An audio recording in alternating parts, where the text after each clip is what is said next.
नमस्कार, मैं हूं शक्ति आनंद। आज आपके मुंह तोड़ जवाब के लिए निशाने पे है स्वार्थ के खून से रंगी हिंसा की एक ऐसी दास्तान जिसने बचपन की मासूमियत को काटकर टुकड़े टुकड़े कर दिया। है हमें नहीं मालूम, हमें कुछ नहीं पता सरकार। मैं कोई जादूगर नहीं हूं। उसकी जान कौन लेना चाहेगा? उसका सिर्फ सिर है। या तंत्र मंत्र कर रहा था उसके साथ। एक चेन के लिए किसी की जिंदगी छीन ली गई। ऐसी बलि चढ़ाऊंगा कि मां को भी हमारी इच्छा माननी होगी। राजस्थान का सीकर शहर, खाते पीते ज्वेलर जगदीश ठिकाना का लड़का राजेश हाई स्कूल में था। उसके बोर्ड के एग्जाम्स होने वाले थे, लेकिन उससे पहले ही उसकी निर्मम हत्या कर दी गई। मगर उससे भी बड़ी हैरानी और दिल दहला देने वाली कहानी तो ये तब बनी जब हत्या की असली वजह सामने आई।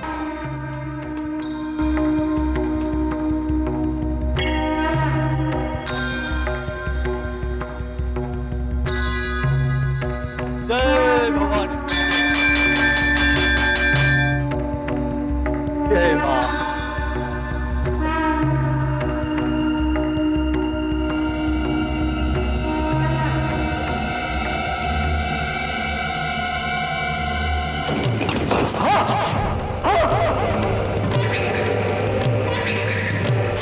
देखने में बहुत अमीर लगता है। क्यों मारा तूने उसे? हाँ, कोई जादू वादू किया था या पैसे के लिए मार दिया उसे? बोल। सरकार, भवानी शंकर की कसम खिला लो हमसे, जो ये चेहरा हमने पहले कभी देखा।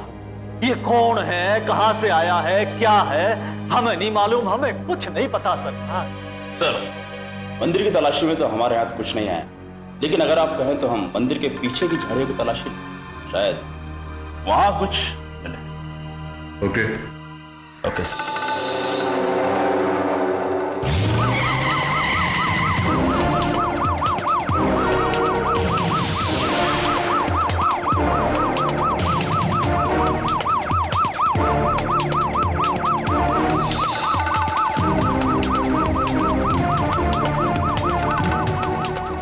पुलिस ने सबसे पहले मंदिर के पिछले हिस्से में तलाश करना शुरू किया, क्योंकि उनकी आगे की तहकीकात के लिए बच्चे का धड़ मिलना बहुत जरूरी था।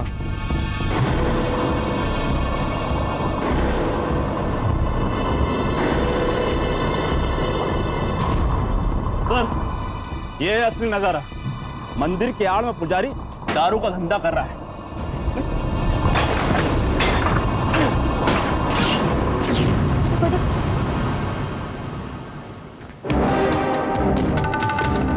इधर देख। अरे पुलिस!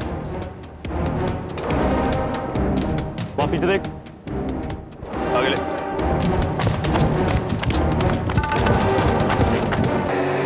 देख।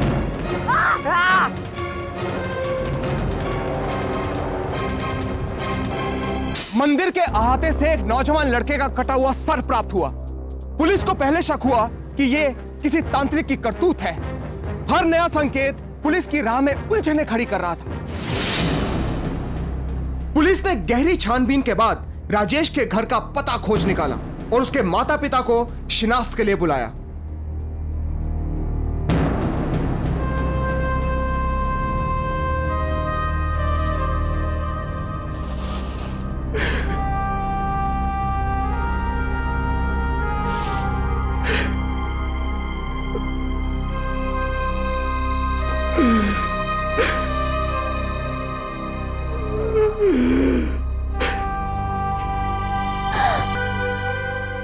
बच्चा,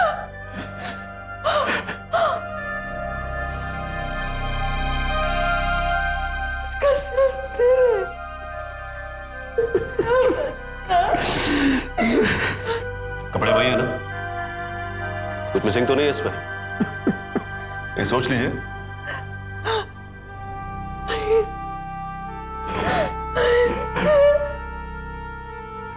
फिर भी अगर आप चाहें तो इसकी मां की हालत देख रहे हैं आप? अभी अभी उसने अपने लाडले बेटे के 2 टुकड़े देखे हैं।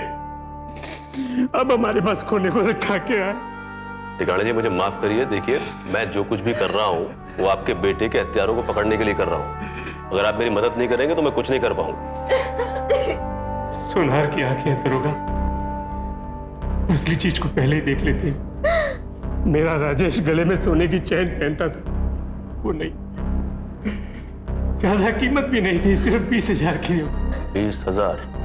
हाँ तो हो सकता है कि किसी ने पैसे के चक्कर में आपके बेटे को मार दिया हो। छुट्टियां लगी है ना सरकार, इसीलिए स्कूल खाली पड़ा है। वो जो बोर्ड के एग्जाम में बैठने वाले हैं ना, बस वही लोग फंस गए हैं। क्लासेस चल रहे हैं उनके। आइए दिखाता हूँ, चलिए चलिए। मैं कोई जादूगर नहीं हूँ जो गणित की घुट्टी घोंट के पिला दूंगा तुमको। साल भर जब पढ़ने का समय था तब वो राज मंदिर सिनेमा के सामने साइकिल लेकर चक्कर लगाते रहते थे। एक सप्ताह के बाद जब पर्चा लिखने बैठोगे ना तब समझ में आएगा तुमको। ए सरकार, ये देखिए। पुलिस। हेलो, हम वाकी सिंह। Hello sir. राजेश टिकाणा को तो आप सब जानते ही हैं। मैं तो उसके बारे में कुछ पूछने आया हूँ आप लोगों से। कौन कौन उसका खास दोस्त है इस क्लास में? अरे सुनील, इस बार क्या बदमाशी की तुम लोगों ने? साहब, टिकाणा के लौंडे ने क्या किया? टिकाणा के लड़के ने कुछ नहीं किया है, उसके साथ हो गया है। क्या? उसका मर्डर हो गया है। कैसे? वैसे बहुत ही शैतान और जिद्दी बच्चा था साहब। सिनेमा, मोबाइल फोन, फिल्म के गाने, बस दिन भर यही चलता था उसका स्कूल में। सुनील और एक और बच्चा अंकेश, अपने साथ साथ उन दोनों को भी बिगाड़ दिया था उसने। लेकिन अभी उसकी उम्र बहुत कम थी, भला उसकी जान कौन लेना चाहेगा? राजेश बहुत अच्छा दोस्त था मेरा साहब। कभी भी दरकार होती तो हम लोग की हमेशा मदद करता था। पैसों की उसे बिल्कुल परवाह नहीं थी। सब राजेश को भला बुरा कहते, पता नहीं क्यों, लेकिन हमको मालूम है वो बहुत अच्छा था। उसके पैसे से जलते थे साहब, इसलिए उसकी बुराई करते थे। इतना पैसा है उसके घर, उसे पढ़ाई की क्या जरूरत है? लेकिन अब फिर नहीं आएगा साहब, अब राजेश फिर नहीं आएगा। और तू जब उससे आखिरी बार मिला था तो उसके गले में कोई चेन थी? चेन तो हर वक्त उसके गले में रहता था। पुजारी के सिवा पुलिस के पास और दूसरा ऐसा कोई सुराग नहीं था जिसके जरिए वो इस कत्ल के रहस्य को सुलझा सके। क्यों मारा उसे? इसलिए कि उस लड़के ने तेरा शराब का ठेका देख लिया था और सच्चाई निकलने के डर से तूने उसकी गर्दन उतार, या तंत्र मंत्र कर रहा था उसके साथ? राजेश के पास जो चेन थी उस चेन के लिए तूने उसकी जान ले ली। जवाब दे। सरकार, ठेके के काम में तो हम शामिल हैं, लेकिन इसके अलावा हमें कुछ नहीं पता। मैं ईश्वर की सौगंध का कहता हूं। भगवान का नाम मत ले अपने मुंह से, धीरे धीरे सब उगलेगा। तू सब उगलवा लूंगा तुझसे मैं।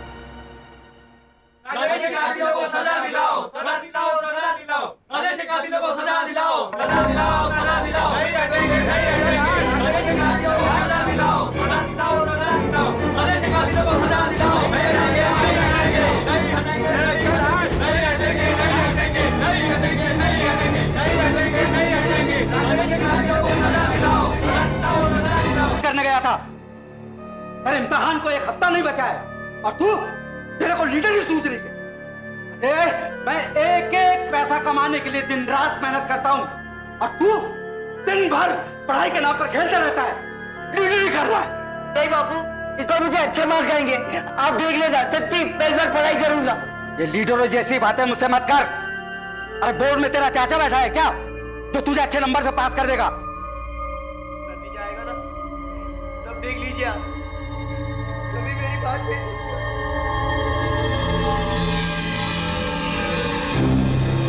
फालतू बकवास मत कर और चलो मेरे सामने बैठकर पढ़।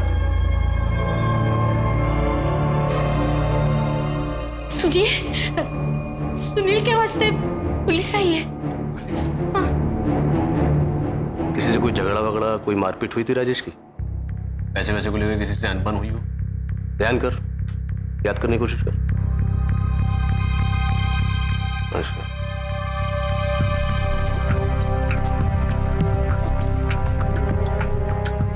नहीं सर, इसमें उस पुजारी का कोई हाथ नहीं। मुझे नहीं लगता कि ये किसका हाथ है? कोई ऐसा है जिसकी टिकाला से रंजिश हो, दुश्मनी हो और वो उसके बेटे को मार दे? यू नो, चेन, एक चेन के लिए किसी की जिंदगी छीन ली गई।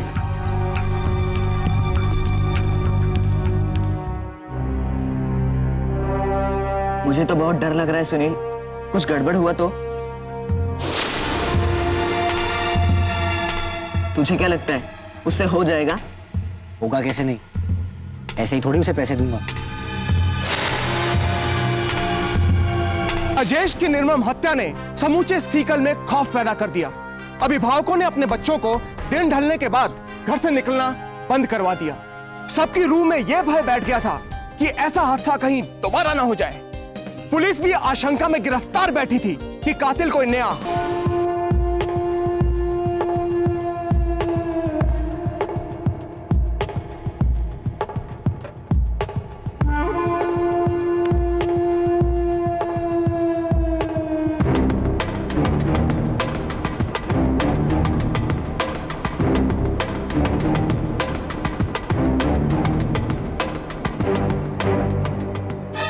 लेकिन ये कहाँ रह गया यार? अब तक तो उसे आना चाहिए था। ये लो आपका पेपर। ओरिजिनल है? चमन नाले किया हुआ कोई भी काम ओरिजिनली लगता है, समझे? पैसे दो। चलो। हाँ ये लो। अबे देख देख साले, मैथ का पर्चा। देखते हैं इस बार हमारी परीक्षा कैसे खराब होती है। एकदम फाड़ के रख देंगे। चल चल जल्दी चल। उस दुबे ने नहीं मारा, इसका मतलब ये मैंने अपनी बिरादरी और अपने धंधे में सब तक ये बात पहुंचा दी थी कि इसकी बाबत कुछ पता करो। आखिर पता चल ही गया। क्या पता चल गया? एमजी रोड पर कोठारियों की छोटी सी दुकान है। जिस दिन मारे बेटे राजेश की लाश मिली, उसी दिन इसे कोई बेचने पहुंचा था वहां।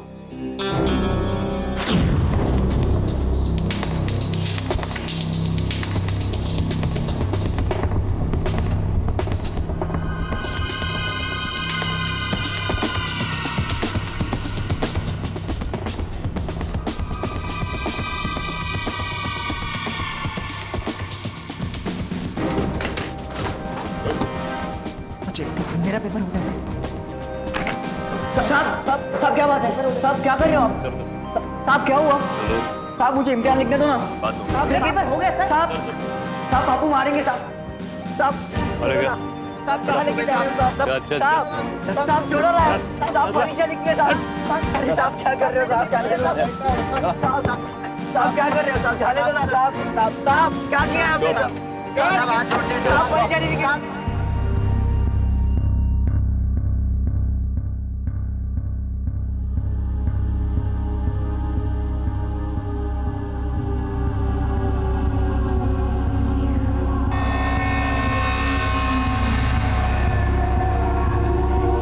राजेश, पैसों का कुछ करना यार।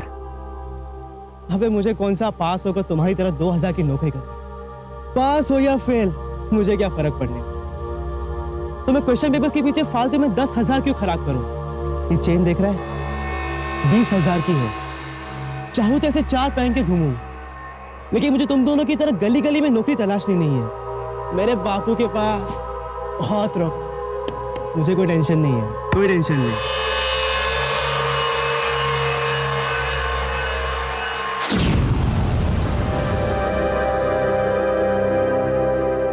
मस्का लगाओ सालो, और लगाओ, फिर भी तुम लोग पास नहीं होने वाले, समझे? मुझे पैसों की परवाह नहीं है ना, तो फिर पर्चे खरीदने के लिए हमें 10,000 दे देना। हम तेरे दोस्त हैं यार, उधार जान के ही दे दे। मैं बिजनेसमैन हूँ। बिजनेसमैन जानता है वो ऐसे भिखारी को उधार नहीं देता जिनके वापस आने की गारंटी ना हो। चल निकल यहाँ से, चल निकल, चल। चेन। कोर्ट ने दोनों बच्चों को दोषी करार देते हुए बाल सुधार गृह में भेज दिया। निरपराध और निर्दोष राजेश की हत्या महज इसलिए कर दी गई क्योंकि उसके दोस्त बोर्ड के एग्जाम में चीटिंग और पर्चों की खरीद में सफल होना चाहते थे, और इस सफलता के लिए उन्हें पैसों की जरूरत थी। आप और हम तो जानते हैं कि बोर्ड के एग्जाम्स बच्चों में किस तरह तनाव और भय भर देते हैं, मगर इस मामले में तनाव इतना बढ़ गया कि बात हत्या तक पहुंच गई। कल के होने वाले डॉक्टर और इंजीनियर हत्यारे बन गए और बोर्ड का एग्जाम देने के लिए क्लासरूम में बैठने के बजाय सलाखों के पीछे जा पहुंचे।